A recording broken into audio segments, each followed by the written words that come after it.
For the past couple of years, the international media has been fretting about the apparent rise of what they often call the far right across Europe. But while right-wing upstarts have enjoyed a steady surge in many national polls, they've faced some pretty notable setbacks recently. At last month's Dutch election, Geert Wilders' PVV lost ground and was beaten to first place by the centrist D66.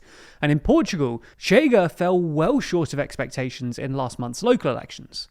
Moreover, this narrative of far-right ascendancy obscures the fact that in a number of European countries, parties usually labelled far-right have actually fallen in the polls, often after underwhelming stints in government.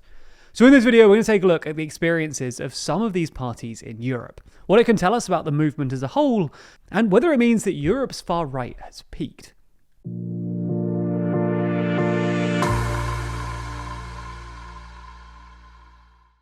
The next issue of our magazine, Too Long, is coming out soon, with this issue focusing on realignment in the Middle East, discussing how recent events fundamentally reshape the region. Pre-order your copy or subscribe by clicking the link in the description. We're going to start with an important caveat. The parties we're going to talk about in this video obviously all exist within their own national contexts, and are not all the same in terms of policy or rhetoric. But they are all ones that are variously labelled by the international media as populist right, far right, or hard right. With that said, let's take a closer look at some of the recent setbacks experienced by the European far right. The Netherlands gives us probably the most obvious example. At the 2023 Dutch election, Geert Wilders' Party for Freedom, or PVV, enjoyed a late surge and became the largest party in the country for the first time ever, entering government as the head of a four-party coalition in July 2024. But throughout its time in government, the PVV almost continuously declined in the polls, and amid a row over migration policy, the coalition collapsed after less than a year, triggering a snap election held at the end of last month. Seemingly punished by voters frustrated at the coalition's infighting and failure to deliver, the PVV lost votes and seats and came in second place to a rejuvenated centrist D66 party. While the PVV lost ground, the overall vote share of the Dutch populist right remained largely stable, just more fragmented, owing to the growth of two smaller parties, JA21 and the FVD. So let's move further north to Finland, where the Finns party have also fallen dramatically in the polls. In 2023, the Finns party managed to come a close second place, scoring its best ever result. The Finns then went into a coalition government led by the mainstream conservative National Coalition Party, or NCP. However, by the middle of this year, the Finns had almost halved in the polls and fallen to fourth place. And even though they have rebounded somewhat since then, their poll numbers are the worst they've had for nearly 7 years. This dire polling is reflected in actual votes too. At the European elections last year, the Finns fell to 6th place, while at Finland's municipal and county elections in April this year, they lost significant support too. Meanwhile, polling shows that the opposition Social Democrats enjoying a solid poll lead, while the Agrarian Centre Party have also grown since 2023. Now, there are several reasons for the Finns party's decline, including a series of mostly racism scandals. But most relevant is probably the fact that the Finnish government, with the finance ministry led by the Finns party's leader, have pushed ahead with an austerity regime of billions of euros in spending cuts. The takeaway from these cases, however, is not that the European far right has peaked. As we mentioned, the Dutch populist right's vote share remains stable, even if the PVV individually suffered due to fragmentation. Additionally, the far right's influence should not just be considered in terms of votes and seats.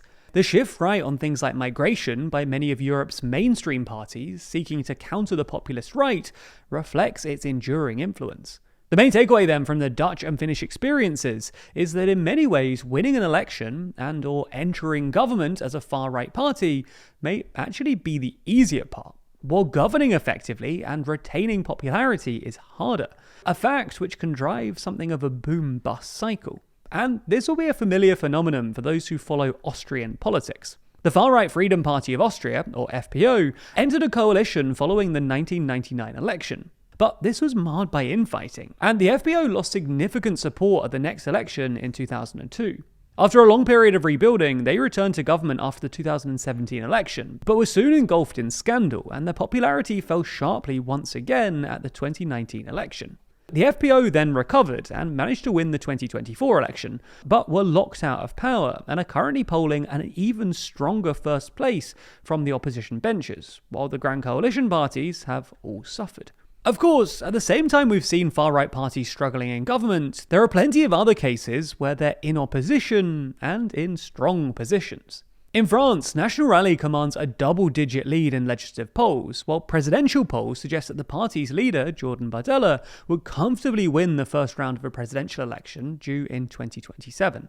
In Germany, the AfD, the main opposition since February's election, has risen to first place in the poll since then, with a narrow lead over the governing CDU-CSU. While in the UK, Nigel Farage's populist right-wing Reform UK continues to lead the polls, while the mainstream parties languish in the distance. However, even in opposition, you can still see some potential foreshadowing of how things can unravel once in government. For example, after Reform performed strongly at this year's English local elections, the party has been having teething issues in local government and has been losing councillors at an unusual rate, whether through defection, resignation, or expulsion. In another case, Spain's far-right Vox, which continues to climb in the national polls, pulled out of 5 key regional coalition governments last year, amid a dispute over migration with the centre-right People's Party. So for the parties that are on the up and have a chance of entering government, the wider European experience suggests that it's hard to break the boom and bust cycle for a number of reasons. For starters, these parties largely made their names as anti-establishment forces, so entering government naturally damages these credentials a bit, and can often expose structural flaws and a lack of governing experience. The Dutch PVV, for example, entered government in 2024 with no significant experience of even local or regional governance, and the party is basically a one-man band, organised exclusively around Geert Wilders. Additionally, in most cases, these parties are entering government as part of a coalition, which throws up a whole load of complications. Going into coalition with parties you've previously been railing against as the political elite is always going to frustrate some of your supporters, and clashing personalities and policies can make effective governance virtually impossible, as we saw with the outgoing PVV-led Dutch government. There is one outlier in this boom and bust phenomenon though. Italy's Giorgia Meloni and her Brothers of Italy party, which 3 years after entering government at the head of a right-wing coalition, remains the dominant right-wing force and the most popular party in the country, enjoying remarkable stability considering Italy's political history. So the big challenge for the Bardella and Farages of Europe is, if they get into office, to work out how they follow the Meloni trajectory rather than the Wilders one.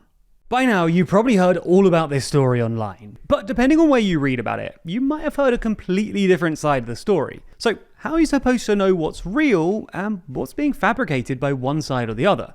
Well, this week we're lucky enough to be sponsored by Ground News, who are the experts in helping you rethink how you consume media online. Their website and app collects thousands of articles, putting them all in one easy-to-access place to help expose outlets' political bias, how relying their reporting practices are, and who owns them, with all of their information backed by ratings from 3 independent news monitoring organizations. And whenever we're faced with a nuanced story, we just head straight to Ground News to get the breakdown on everything we need to understand it better. For example, if we wanted to learn more about the Dutch election, we just need to look on Ground News to see that 378 sources are reporting on it, with most of the coverage coming from the centre, with the left framing it as a clear defeat for the far-right Wilders, and the right acknowledging it as just a small defeat.